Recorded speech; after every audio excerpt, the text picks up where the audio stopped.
Bab 41, Kondisi Sewenang-menang. Di sebelah mereka, ayah dan anak Xie Yongguo dan Xie Xingchen yang sedang menonton pertandingan catur semakin terkejut. Mereka tidak menyangka Chen Feiyu begitu kuat. Di pertengahan permainan, Chen Feiyu sudah menduduki separuh negara dan memotong naga putih. Pada saat ini, hasilnya sudah diputuskan.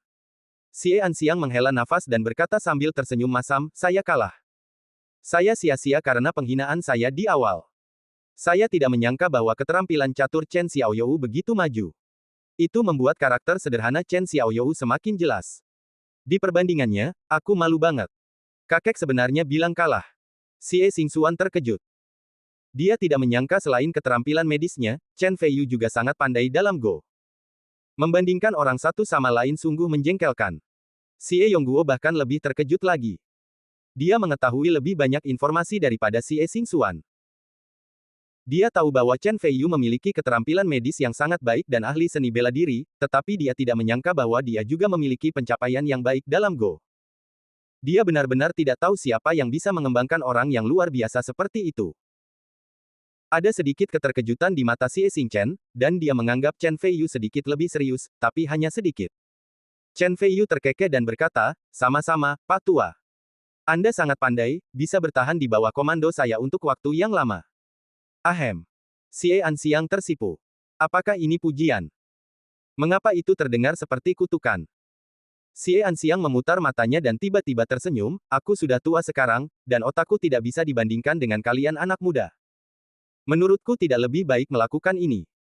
Bagaimana kalau kamu berbicara dengan Xing Chen Shou sebentar?" Xie Xingxuan berkata dengan penuh semangat, "Ya, biarkan kakakku pergi ke pengadilan pasti akan membuat Chen Feiyu menyerah." Bahkan Xie Yongguo memiliki senyuman di wajahnya.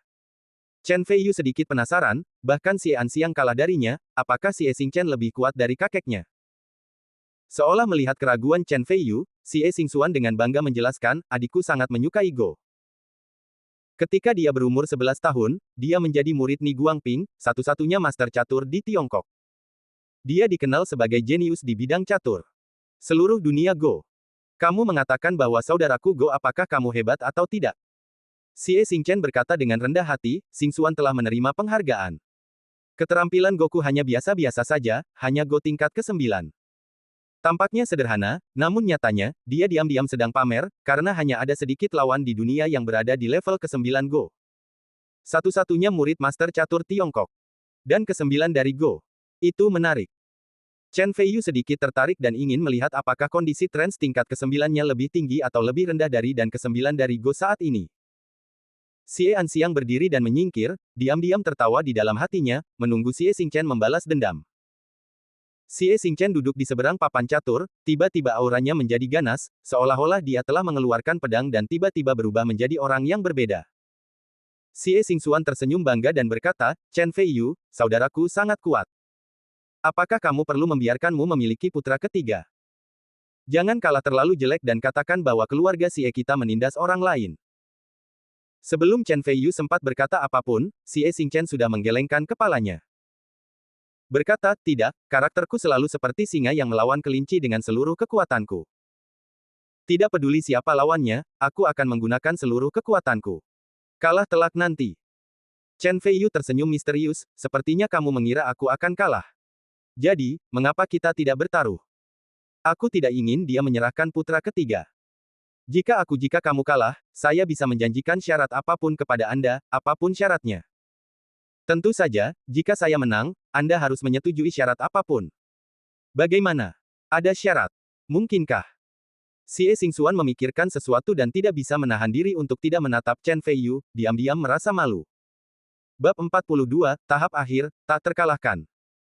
Dia masih ragu-ragu dan berjuang, tetapi mata Xie Anxiang dan Xie Yongguo bersinar karena kegembiraan. Belum lagi keterampilan medis dan keterampilan mistik Chen Feiyu di usia muda, menjadi master panggung Netherworld, sudah merupakan bakat yang langka. Tidak peduli berapa banyak uang yang dihabiskan untuk memenangkannya, itu sangat berharga. Sekarang ada kesempatan bagus bagi Chen Feiyu untuk berhutang budi pada keluarga Xie, ini hanyalah kue di langit. Keduanya saling memandang, permainan Go ini sangat berharga.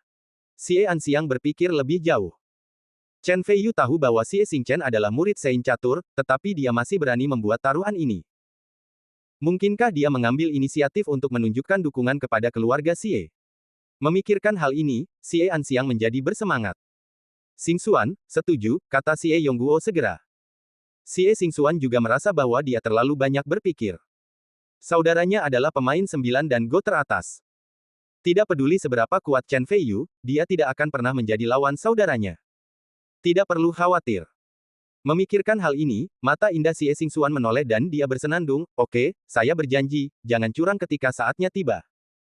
Jangan khawatir, saya, Chen Feiyu, selalu lakukan apa yang saya katakan.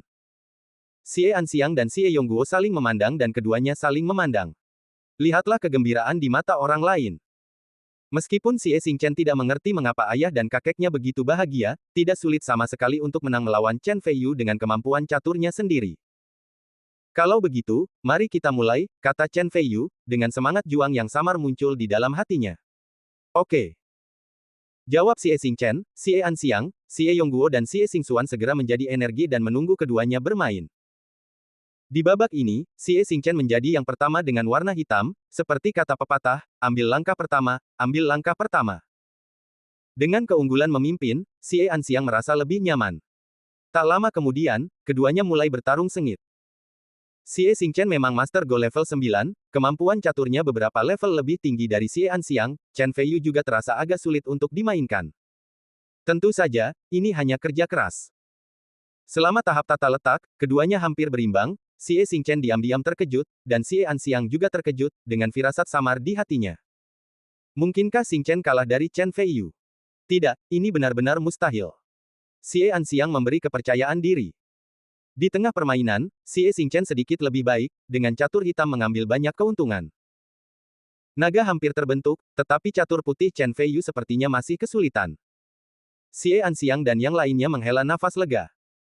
Meskipun keterampilan catur Chen Feiyu lebih baik dari yang diharapkan, dia masih sedikit lebih rendah dari Master Go 9 dan tampaknya Xingchen pasti akan memenangkan permainan ini.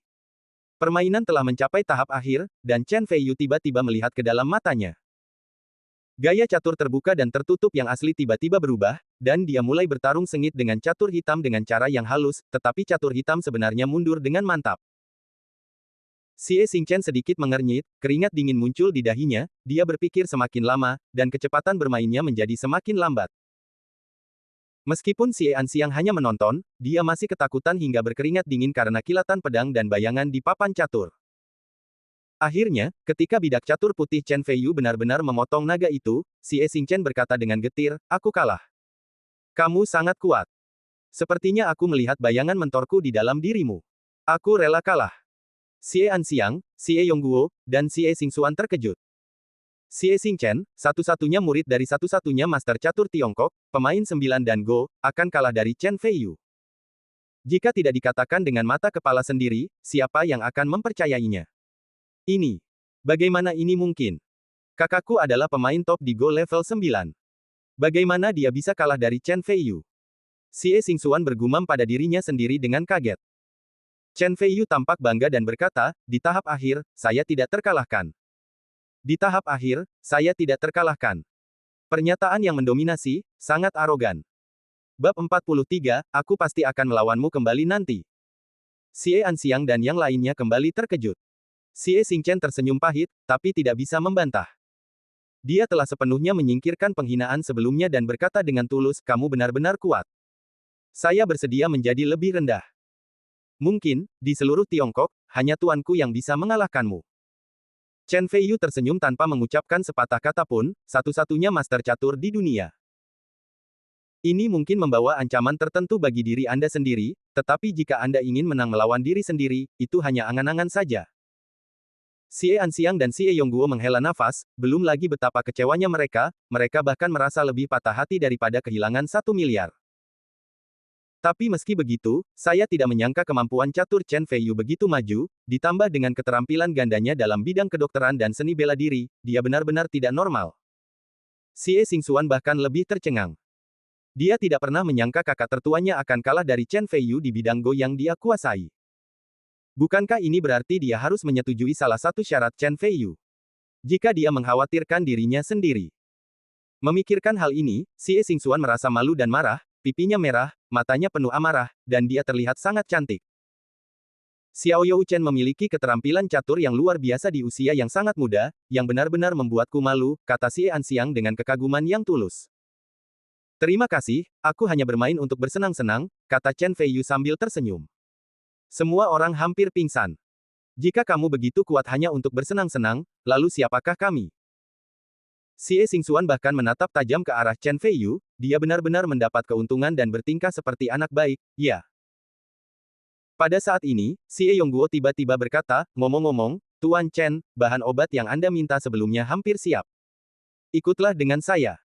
Chen Feiyu sangat senang sehingga dia berdiri dan mengikutinya keluar. Di dalam kamar, Xie Xingxuan berkata dengan marah, saudaraku, sejujurnya, apakah kamu sengaja memberikannya kepada Chen Feiyu?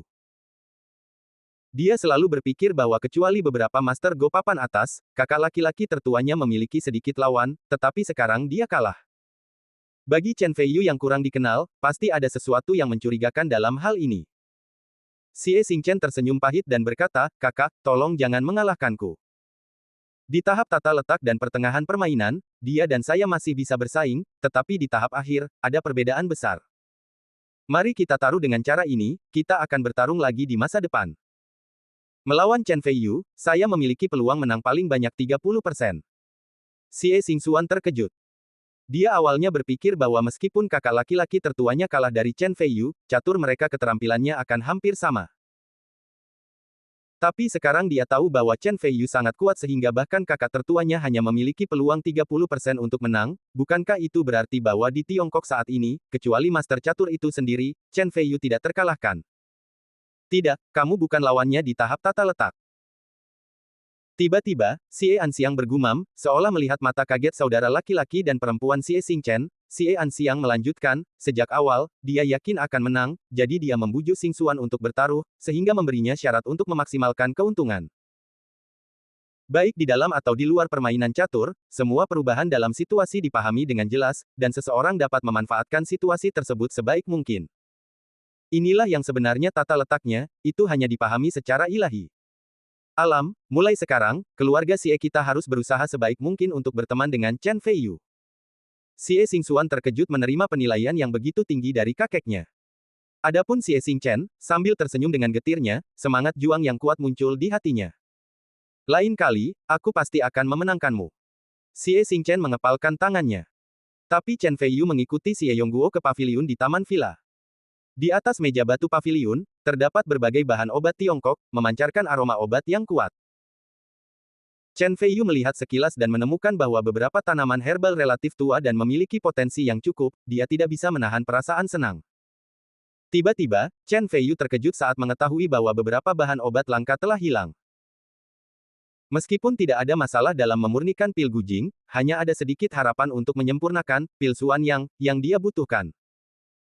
Namun, bagi Chen Feiyu, yang budidayanya mengalami hambatan, pil Suanyang sangat diperlukan jika dia ingin menerobos. Xie Yongguo berkata dengan canggung, sepertinya Tuan Chen juga menemukannya. Bukan karena keluarga Xie kami tidak peduli, hanya saja bahan obat itu terlalu langka dan tidak tersedia di pasaran. Di seluruh kota Mingji, diperkirakan hanya keluarga Su yang memilikinya. Keluarga Su. Apakah ini juga keluarga besar? Bagaimana jika dibandingkan dengan keluarga Xie Anda? Chen Feiyu bertanya dengan heran. Xie Yongguo berkata dengan bangga, dibandingkan dengan keluarga Xie kami, keluarga Su secara alami jauh lebih rendah. Namun, situasi keluarga Su agak istimewa dan status mereka relatif menyendiri. Bagaimana menurutmu? Chen Feiyu tertarik. Bab 44, Keluarga Su, Keluarga Pengobatan Tiongkok. Xie Yongguo menjelaskan, nenek moyang keluarga Su dulunya adalah dokter istana. Saat ini, mereka telah berkembang menjadi keluarga pengobatan tradisional Tiongkok yang sesungguhnya. Ada juga dokter ajaib yang sangat dihormati di keluarga tersebut. Banyak keluarga besar telah menerima bantuan dari keluarga Su. Keluarga Su, jadi pada dinasti Ming, status kota Ji sangat transenden. Saat ini, lebih dari separuh bahan obat Tiongkok yang beredar di kota Mingji dikuasai oleh keluarga Su. Oleh karena itu, jika Tuan Chen membutuhkan bahan obat yang baik, dia hanya bisa pergi ke keluarga Su untuk memintanya. Keluarga pengobatan tradisional Tiongkok, keluarga Su. Sepertinya saya harus berurusan dengan keluarga Su di masa depan. Senyum misterius muncul di sudut dari mulut Chen Feiyu. Dia juga ingin melihat bagaimana keterampilan medisnya dibandingkan dengan apa yang disebut keluarga pengobatan tradisional Tiongkok, belum lagi keluarga Su juga memiliki bahan obat yang bagus, yang sangat dibutuhkan oleh Chen Feiyu. Xie Yongguo tersenyum dan berkata, minggu depan, akan ada pelelangan. Pada saat itu, keluarga Su juga akan membawa beberapa bahan obat langka untuk dilelang. Jika Tuan Chen tertarik, Anda dapat pergi dan melihat-lihat. Mungkin kamu akan mendapatkan sesuatu. Pergi, harus pergi. Mata Chen Feiyu berbinar. Oke, aku akan membiarkan Han Muking menjemputmu ketika waktunya tiba. Selain itu, ada satu hal lagi, dan sepertinya aku salah dulu, kata Xie Yongguo dengan canggung. Apa yang terjadi? Chen Feiyu bertanya dengan rasa ingin tahu. Keluar. Xie Yongguo bertepuk tangan. Segera, seorang pria parubaya muncul dari sisi lain taman, mengenakan setelan tang merah dan cincin giok di jarinya. Dia berjalan dengan hormat dan meminta maaf. Jiang Tianhu. Chen Feiyu mengangkat alisnya, dan kemudian dia teringat ketika dia berada di hotel kemarin, Jiang Tianhu pernah berkata bahwa di belakang panggungnya adalah keluarga Xie. Ya, orang ini adalah Jiang Tianhu. Dia datang dan berdiri dengan hormat di belakang Xie Yongguo.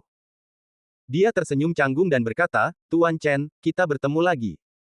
Kemarin, dia melihat Chen Feiyu, Xie Xingxuan dan Han Muking duduk di tempat yang sama. Setelah masuk ke dalam mobil, saya sangat takut hingga lutut saya lemas, dan saya segera menemui Xie Yongguo untuk mencari tahu beritanya. Namun, ketika dia mengetahui bahwa Chen Feiyu adalah ahli pengobatan dan seni bela diri, dan bahkan penyakit mematikan Tuan Xie Anxi yang disembuhkan oleh Chen Feiyu, dan bahwa keluarga Xie berusaha semaksimal mungkin untuk mendapatkan teman, dia sangat ketakutan sehingga dia duduk di tanah, merasa ketakutan. Hal ini menyebabkan adegan di mana Xie Yongguo maju hari ini untuk meminta maaf. Xie Yongguo tersenyum dan berkata, Tuan Chen tidak tahu apa-apa. Tianhu adalah anggota keluarga Xie kami. Jika ada sesuatu yang sulit diselesaikan dalam bisnis ini, saya akan membiarkan Tianhu menanganinya dengan caranya sendiri. Dia telah membuat banyak prestasi. Dia menyinggung Tuan Chen kemarin, dan saya sudah memarahinya. Saya juga meminta Tuan Chen, demi keluarga Xie kita, untuk memaafkannya kali ini. Tianhu, kenapa kamu tidak meminta maaf cepat? Di akhir kalimat, Xie Yongguo berkata dengan nada suara. Ling Li memelototi Jiang Tianhu. Jiang Tianhu mengerti, dan segera membungkuk kepada Chen Feiyu, meminta maaf, saya buta, dan saya telah menyinggung Tuan Chen. Saya juga meminta Tuan Chen untuk menebus dosa-dosanya. Kebetulan saya memiliki villa teluk di sini, yang nilainya lebih dari 30 juta, jadi perlakukan saja itu sebagai milik Anda. Saya akan memberikan barang permintaan maaf kepada Tuan Chen, dan mohon maafkan saya kali ini demi orang yang tidak bersalah. Setelah mengatakan itu, Jiang Tianhu mengeluarkan banyak kunci dan meletakkannya dengan hormat di atas meja batu. Dia menghabiskan banyak uang untuk membeli villa ini. Villa ini baru saja direnovasi dan dia bahkan belum tinggal di dalamnya selama sehari. Sekarang setelah dia memberikannya, dia merasa sangat patah hati sehingga dia tidak mau memberikannya. Jauh. Namun dibandingkan dengan kekayaan dan kehidupan seseorang, sebuah villa hanyalah sebuah kemewahan. Pada saat ini, Chen Feiyu sedang duduk di bangku batu di paviliun, dan Jiang Tianhu dengan hormat membungkuk dan meminta maaf di sampingnya, pemandangannya sangat aneh. Jika ada orang yang mengenal Jiang Tianhu melihat pemandangan ini, mereka mungkin akan terkejut. Alasannya sangat sederhana. Jiang Tianhu dikenal sebagai harimau nomor satu di kota Minji. Dulu, hanya orang lain yang bisa meminta maaf kepadanya. Bagaimana dia berhak meminta maaf kepada orang lain? Namun, sekarang, Jiang Tianhu tidak hanya membungkuk dan meminta maaf, tetapi bahkan takut Chen Feiyu tidak menerimanya. Sejujurnya Chen Feiyu sudah pindah, dia belum memiliki rumah sendiri dan telah tinggal di rumah Tang Meilian. Villa inilah yang dia butuhkan saat ini. Dia hendak menerimanya, tapi tiba-tiba matanya berputar dan dia tetap tidak bergerak. Jiang Tianhu tidak berani berbicara, keringat dingin menetes di dahinya. Tiba-tiba, Xie Yongguo terbatuk 2 kali. Wajah Jiang Tianhu sedikit berubah, dia mengeluarkan kartu bank dari sakunya, meletakkannya di atas kunci, dan berkata dengan hormat, Tuan Chen, ada 5 juta di dalamnya, terimalah. Chen Feiyu tetap tidak bergerak. Ekspresi Jiang Tianhu berubah lagi, dia mengertakkan gigi, mengeluarkan kartu bank dan menaruhnya lagi, dan berkata dengan hormat, ngomong-ngomong, saya hampir lupa, ada 10 juta lagi di sini, dan saya akan memberikannya kepada Tuan Chen. Jiang Tianhu merasa patah hati. Ini mengerikan, tetapi saya masih harus tetap tersenyum ramah, wajah saya hampir kaku. Bab 45, apa yang kamu lakukan? Chen Feiyu merasa itu hampir selesai, jadi dia tersenyum bahagia, menerima kunci dan kartu bank, dan berkata, karena kamu sangat sopan, saya akan menerimanya dengan enggan. Tanpa diduga, dalam perjalanan ini, selain bahan obat tersebut, ada juga lebih banyak villa dan 15 juta, sungguh keuntungan yang besar. Jiang Tianhu merasa lega dan menghela nafas lega, baru kemudian dia menyadari bahwa punggungnya juga basah oleh keringat dingin. Namun, kata-kata Chen Feiyu selanjutnya membuat hatinya terangkat kembali. Saya ditangkap di kantor polisi kemarin. Apakah masalah ini ada hubungannya dengan Anda? Jiang Tianhu langsung bersemangat.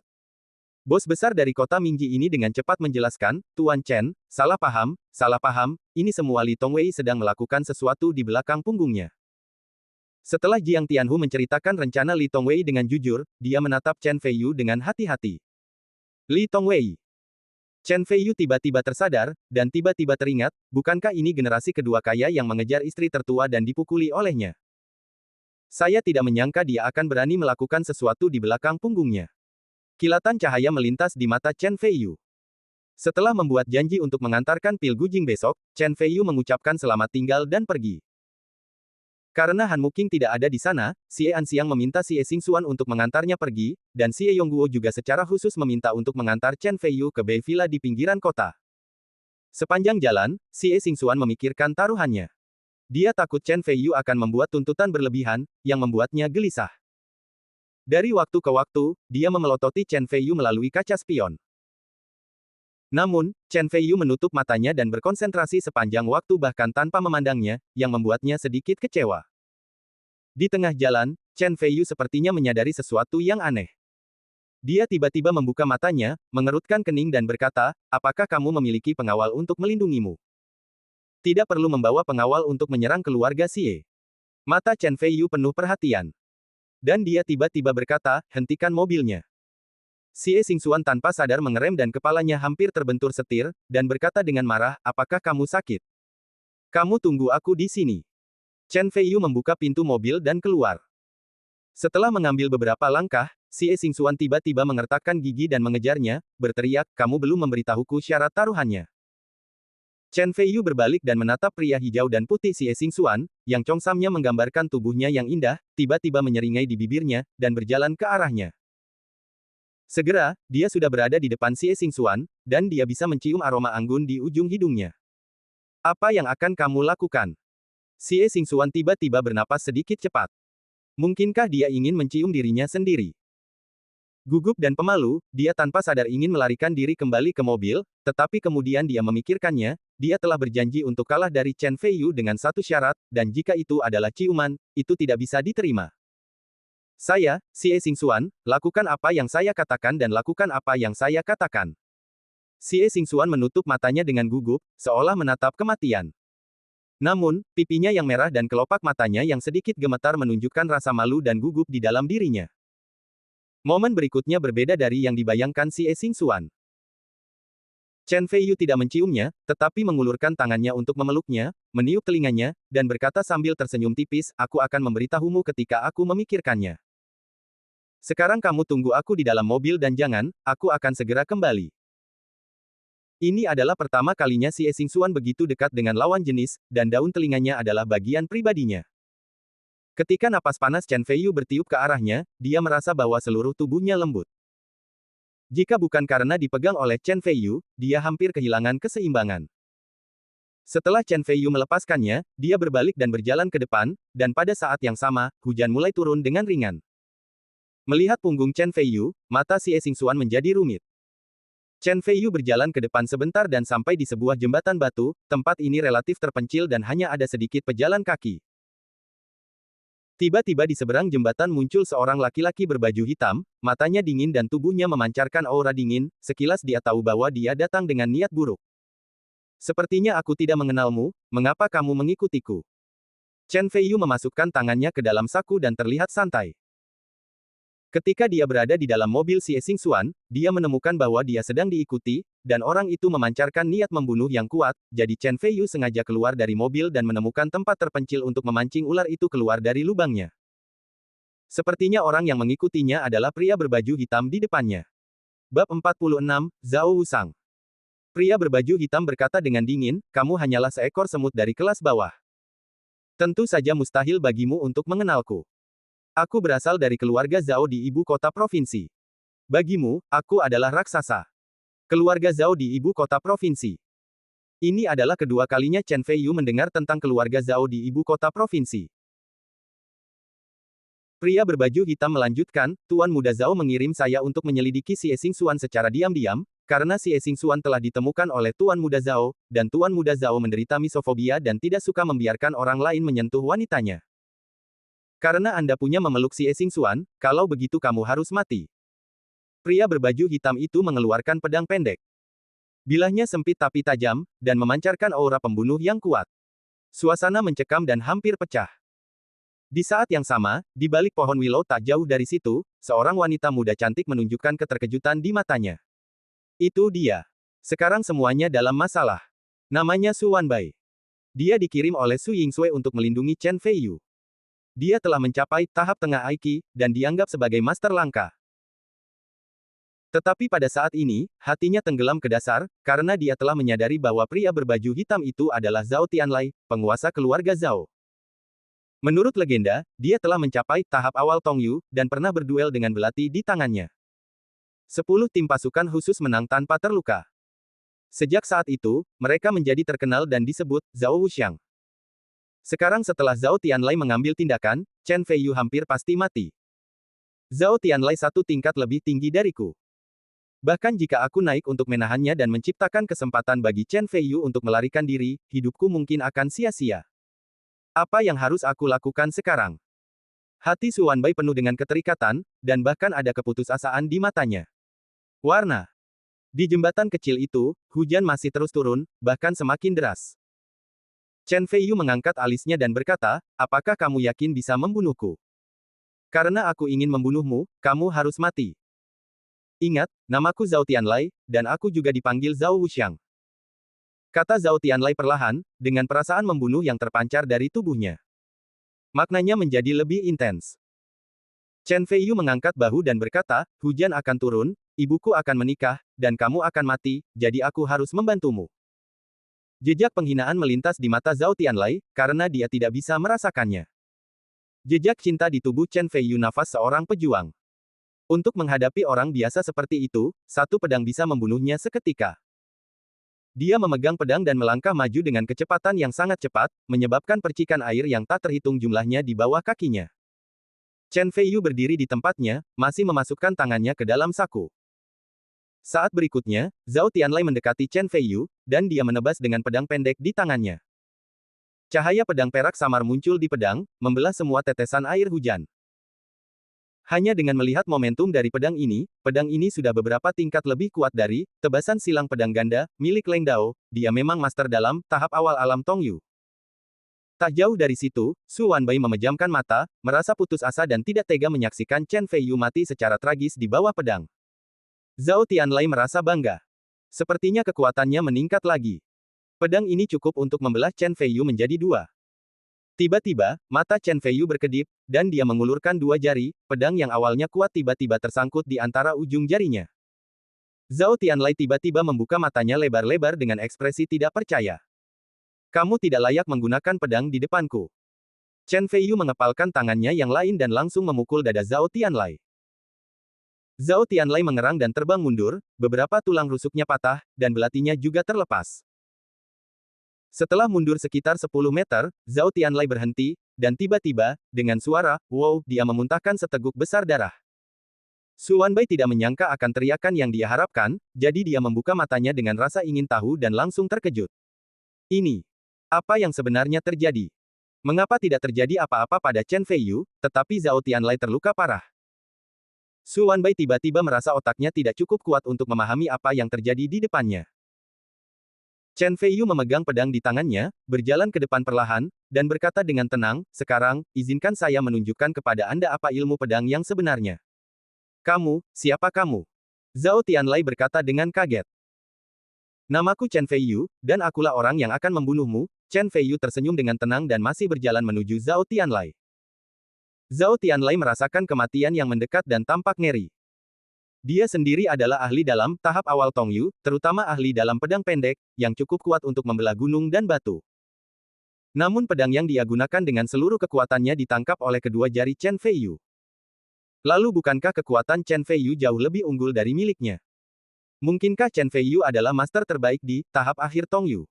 Bab 47, Naga Tersembunyi. Sialan, aku tidak menyelidikinya dengan jelas, Zhao Tianlai mengutuk dengan keras, tiba-tiba berbalik dan lari. Bagaimana bisa begitu mudah untuk melarikan diri? Chen Feiyu menjentikkan kakinya, memercikkan air yang tak terhitung jumlahnya, dan dia sudah terbang ke depan seperti anak panah. Dalam sekejap, yang terakhir tiba lebih dulu, dan dia sudah tiba di depan Zhao Tianlai, pedang itu jatuh dan memotong lengan kanan Zhao Tianlai. Zhao Tianlai menjerit, darah muncrat dari lengannya yang patah, dan ditendang ke tanah oleh Chen Feiyu, seluruh tubuhnya berlumuran darah dan hujan. Jika kamu membunuhku, keluarga Zhao di ibu kota provinsi pasti akan membalas dendam padaku, dan kamu akan mati tanpa tempat pemakaman. Kata Zhao Tianlai dengan sengit. Keluarga Zhao di ibu kota provinsi. Anda dapat mencoba membalas dendam kepada saya. Jika Anda menyinggung perasaan saya, Chen Feiyu, saya tidak peduli apa yang dilakukan keluarga Zhao dan keluarga Wang. Biarkan mereka semua menghilang. Kata Chen Feiyu sambil bercanda, aku berkata, jika akan turun hujan, ibu akan melakukannya. Jika kamu menikah, kamu akan mati, dan aku tidak punya pilihan selain memuaskanmu. Setelah mengatakan itu, Chen Feiyu mencondongkan tubuh ke depan, belati itu sepertinya memiliki spiritualitas di dalamnya. Tangannya, dan kekuatan pedangnya seperti kijang yang menggantung tanduknya, tidak meninggalkan jejak. Di mana cahaya pedang bersinar, luka yang cukup dalam hingga tulang muncul di tubuh Zhao Tianlai. Darah terus mengalir keluar, mewarnai hujan di sekitarnya menjadi merah. Su Wanbei sudah tercengang, Zhao Tianlai, yang dengan hormat dipanggil, Zhao Wuxiang, disiksa hingga berkeping-keping oleh Chen Feiyu. Selain master dari Tongyu tahap akhir, siapa lagi yang bisa memiliki kemampuan seperti itu? Mungkinkah di usia yang begitu muda, Chen Feiyu sudah menjadi master dalam tahap akhir Tongyu? Su Wanbei sangat terkejut. Saat pedang terakhir Chen Feiyu menebas tenggorokan Zhao Tianlai, master yang telah memilih 10 regu pasukan khusus dan muncul sebagai pemenang, benar-benar mati di tangan Chen Feiyu. Jika berita tentang pertempuran ini menyebar, Chen Feiyu pasti akan menjadi terkenal. Namun, dia membunuh orang-orang dari keluarga Zhao di ibu kota provinsi, dan keluarga Zhao di ibu kota provinsi pasti tidak akan membiarkannya pergi, kata Su Wanbei cemas. Tiba-tiba, dia terkejut saat mengetahui sosok Chen Feiyu telah menghilang di tempat. Siapa kamu dan mengapa kamu mengikutiku? Saat berikutnya, suara Chen Feiyu terdengar seperti hantu di belakangnya. Su Wanbei terkejut dan segera berbalik untuk melihat. Tiba-tiba, matanya bersinar saat Chen Feiyu mencekik lehernya. Dalam sekejap, dia ditundukkan dengan satu gerakan. Pada saat ini, Su Wanbei merasakan ancaman kematian, dan keringat dingin langsung keluar. Chen Feiyu telah membuang belatinya, memasukkan satu tangan ke dalam sakunya, dan mencubit leher Su Wanbei dengan tangan lainnya. Setelah melihat dengan jelas wajah menawan Su Wanbei, Chen Feiyu sedikit terkejut. Selain itu, Su Wanbei mengenakan congsam merah dengan belahan tinggi, memperlihatkan pahanya yang putih dan ramping, yang membuatnya semakin terlihat menggoda. Wanita cantik sepertimu terus mengikutiku. Mungkinkah kamu tertarik padaku? Kata Chen Feiyu sambil tersenyum, mengulurkan tangan untuk menyentuh kaki bundar Su Wanbei. Ada ekspresi penghinaan di mata Su Wanbei, dan dia segera berkata, Aku dikirim oleh Nona Su Yingsui untuk melindungimu. Chen Feiyu tercengang, dan berhenti mengulurkan tangannya ke dalam, tidak menyangka dia telah menaruh uang besarnya. Orang yang dikirim istri saya kepada saya dianiaya. Dia melepaskan tangannya dan tersenyum canggung, kesalahpahaman, ternyata itu adalah kesalahan kita sendiri. Begitu dia bebas, Su Wanbei terbatuk 2 kali dengan susah payah, menghirup udara segar, lalu menatap ke arah Chen Feiyu. Chen Feiyu berkata dengan canggung, kamu bilang istri tertuaku yang mengirimmu. Apa yang terjadi? Meskipun dia penasaran mengapa Chen Feiyu mengatakan bahwa Su Yingsui adalah istri tertua, Su Wanbei tidak berani bertanya lebih banyak, jadi dia hanya bisa berkata dengan jujur, karena kamu baru di sini. Menyinggung Li Tongwei lagi, jadi wanita itu khawatir kamu dalam bahaya, jadi dia mengirimku untuk melindungimu secara diam-diam. Tentu saja, dia juga melaporkan keberadaan Chen Feiyu kapan saja saatnya untuk melihat apakah Chen Feiyu dapat sukses dalam karirnya. Sulit bagi Su Wanbei untuk mengatakan lebih banyak tentang ini. Chen Feiyu tampak aneh dan berkata, istri tertua saya terlihat sedingin es, tetapi dia sangat baik kepada saya secara tak terduga. Su Wanbei menurunkan alisnya dan tidak berkata apa-apa, tetapi sudah ada badai di hatinya. Nona, jika saya tahu bahwa Chen Feiyu begitu kuat, mengapa Anda meminta saya untuk melindunginya? Lebih baik dia melindungiku. Chen Feiyu bergumam, kembalilah dan beritahu Su Yingsui bahwa kamu tidak perlu mengikutiku lagi. Kemudian, Chen Feiyu berbalik dan pergi, menghilang ke dalam hujan berkabut. Nona, Anda harus memahaminya, Chen Feiyu adalah naga yang benar-benar tersembunyi. Su Wanbei menghela nafas, lalu dia memutar matanya dan berkata, tetapi orang ini cukup berani, bahkan orang-orang dari keluarga Zhao berani dia bunuh, atau saya akan membantunya membuang tubuh Zhao Tianlai dan mencoba menyembunyikannya dari keluarga Zhao untuk sementara waktu. Bab 48, membandingkan orang satu sama lain. Duduk di mobil mewah Xie Xingxuan, Chen Feiyu tiba di villa teluk yang diberikan oleh Jiang Tianhu, dan Xie Xingxuan pergi seolah melarikan diri. Meskipun dia sudah tahu bahwa villa ini pasti sangat mewah, Chen Feiyu masih terkejut setelah masuk. Sebuah villa keluarga tunggal yang besar dengan 4 lantai, ditambah garasi bawah tanah 2 lantai, luasnya setidaknya puluhan ribu meter persegi. Ruang tamunya memiliki banyak kaligrafi dan lukisan asli karya Master Ming dan Qing, yang megah dan elegan. Berdiri di depan jendela setinggi langit-langit di lantai 2, Anda bahkan bisa melihat laut luas dari kejauhan yang membuat tubuh dan pikiran Anda nyaman. Tidak heran Jiang Tianhu bisa menjadi tiran lokal. Dia benar-benar memiliki keberanian untuk bergerak. Villa ini akan menelan biaya puluhan juta, cek-cek. Chen Feiyu pertama kali menelepon Tang Meilian dan memberitahunya bahwa dia telah menemukan rumah di luar. Setelah Tang Meilian mengungkapkan kekhawatirannya dan memintanya pulang untuk makan malam beberapa hari lagi, mereka berdua menutup telepon. Chen Feiyu datang ke kamar tidur dengan membawa bahan obat dan mulai memurnikan ramuannya. Dia telah meminum berbagai ramuan langka untuk membantu latihan seni bela dirinya sejak dia masih kecil. Namun, ramuan yang berharga sangatlah langka.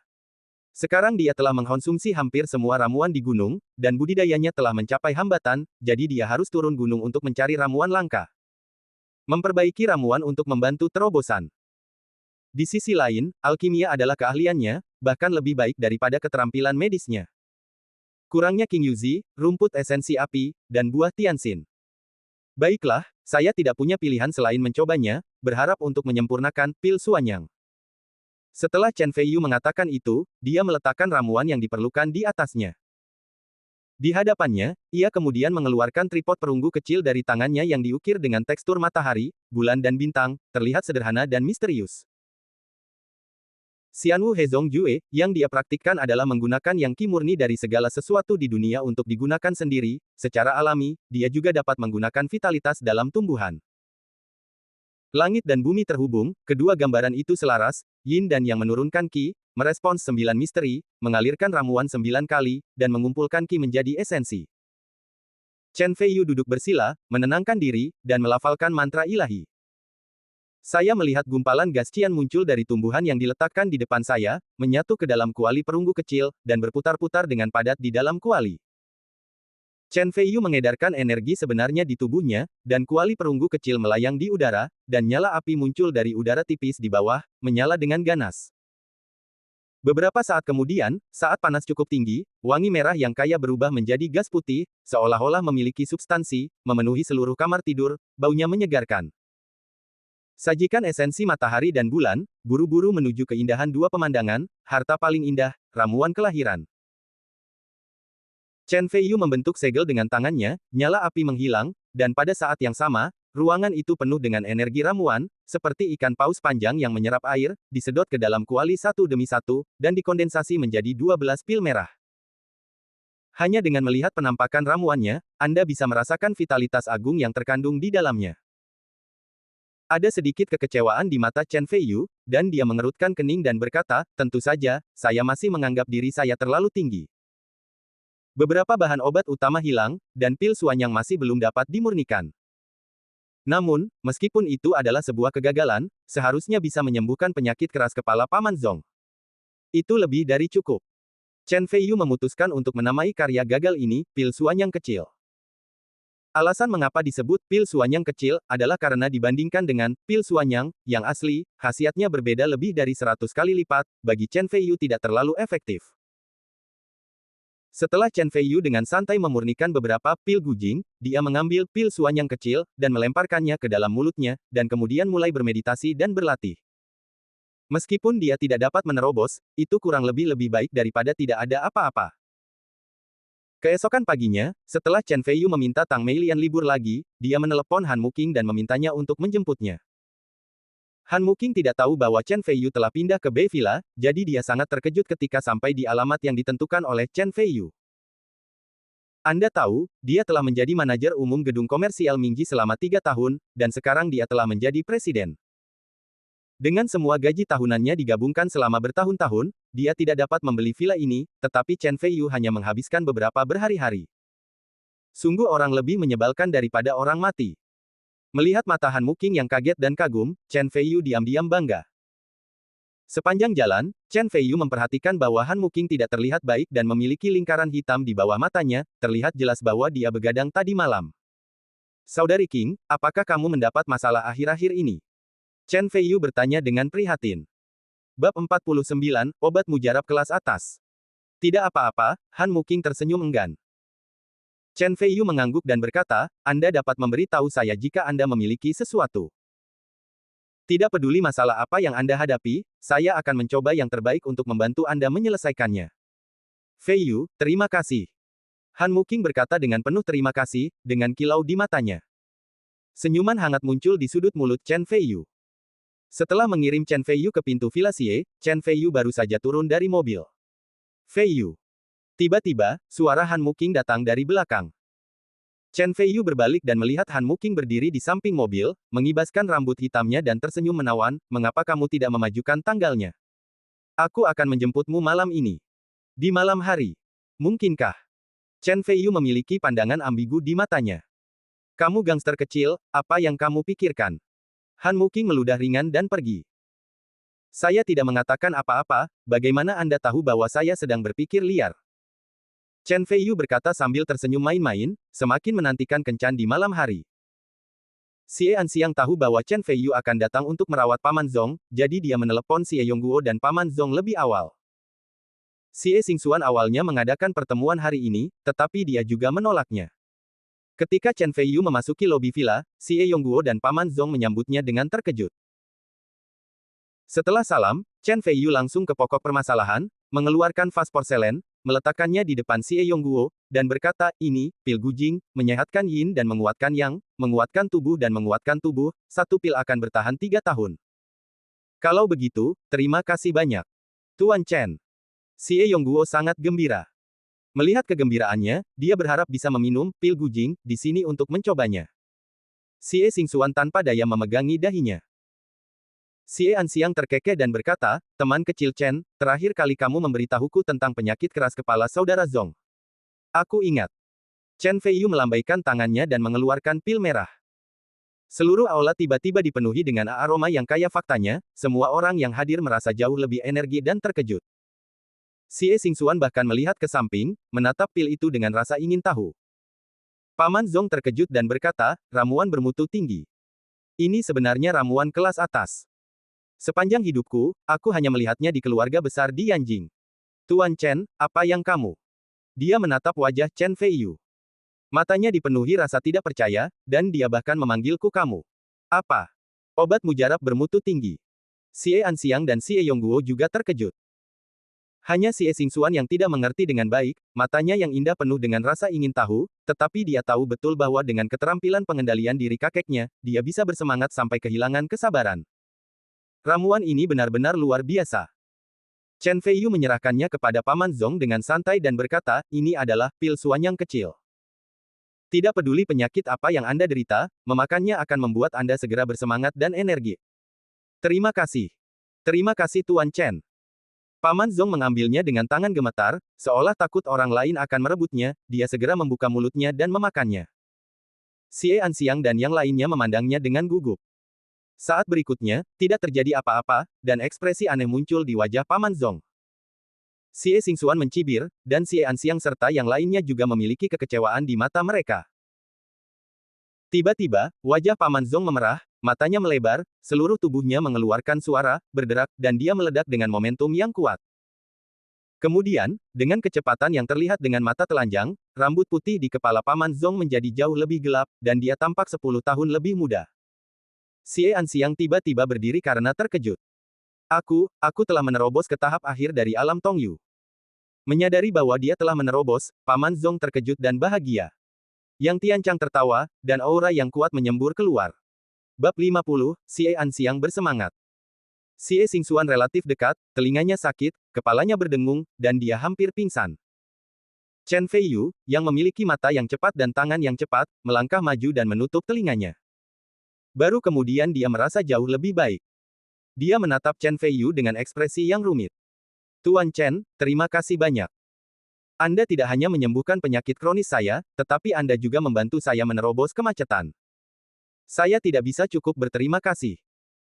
Jika Anda membutuhkan saya di masa depan, tanyakan saja. Kata Paman Zong dengan penuh syukur.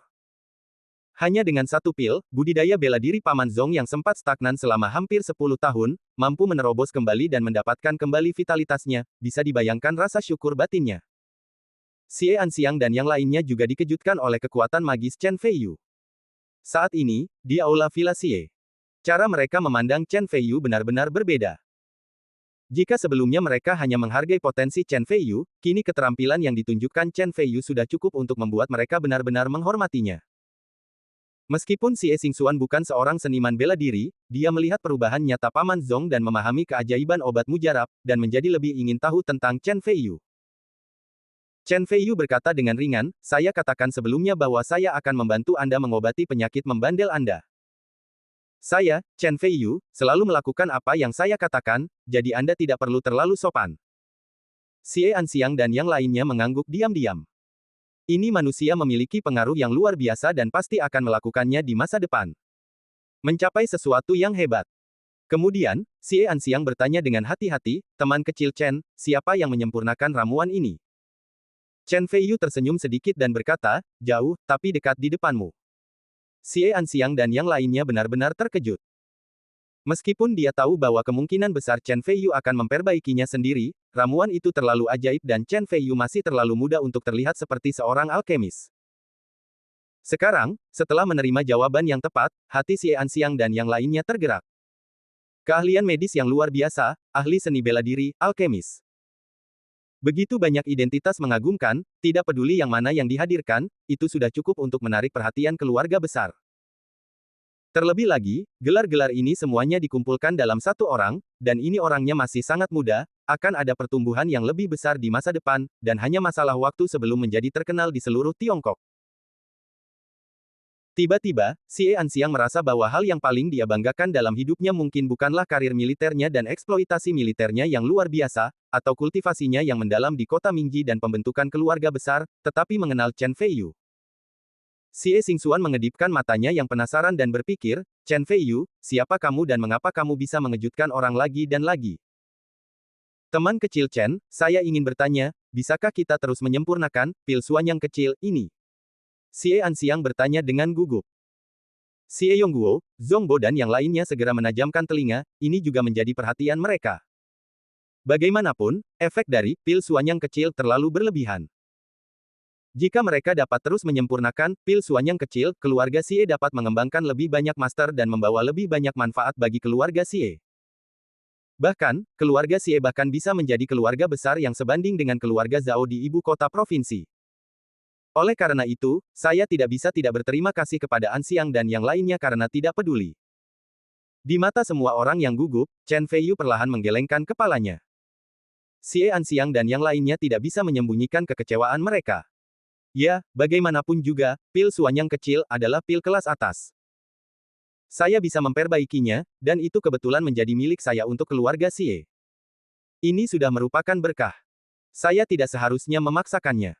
Xie Anxiang memaksakan senyum. Chen Feiyu memutar matanya. Faktanya, di matanya, pil suan yang kecil adalah kegagalan total. Tentu saja, dia tidak akan terus memperbaikinya, jadi dia menggelengkan kepalanya. Tentu saja, Chen Feiyu tidak akan mengatakan hal seperti ini. Meskipun aku tidak akan memperbaikinya lagi, aku masih memiliki pil suan yang kecil di sini, kata Chen Feiyu perlahan di tengah ekspresi kecewa semua orang. Apa? Semua orang hampir ketakutan. Xie Anxiang segera bertanya, teman kecil Chen, apakah kamu serius tentang ini? Tentu saja, bolehkah aku berbohong padamu? Chen Feiyu mengeluarkan vas porselen biru dan putih kecil dan meletakkannya di atas meja kayu cendana. Mungkinkah ini, pil suanyang kecil? Tuhan memberkati keluarga Xie, sebenarnya ada pil suanyang kecil.